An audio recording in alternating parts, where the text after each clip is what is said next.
তো এখন আনবক্সিং হচ্ছে। এটা রিয়েলমি কোম্পানির নার্জো 80 লাইট 5G স্মার্টফোন।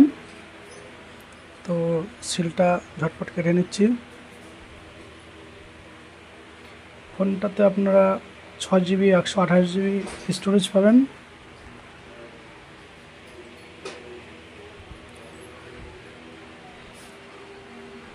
যারা 11,500-12 হাজারের মধ্যে স্মার্টফোন চাইছো তাদের জন্য সেরা বাজেটের স্মার্টফোন এটা।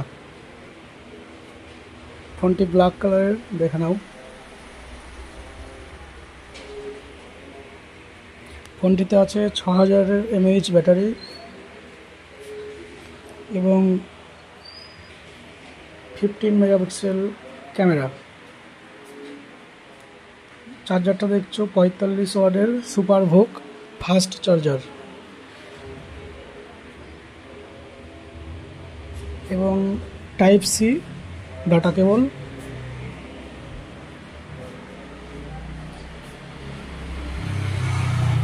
তো আপনারা এই ভাইটিকে দেখছেন, ফোনটি নিল এবং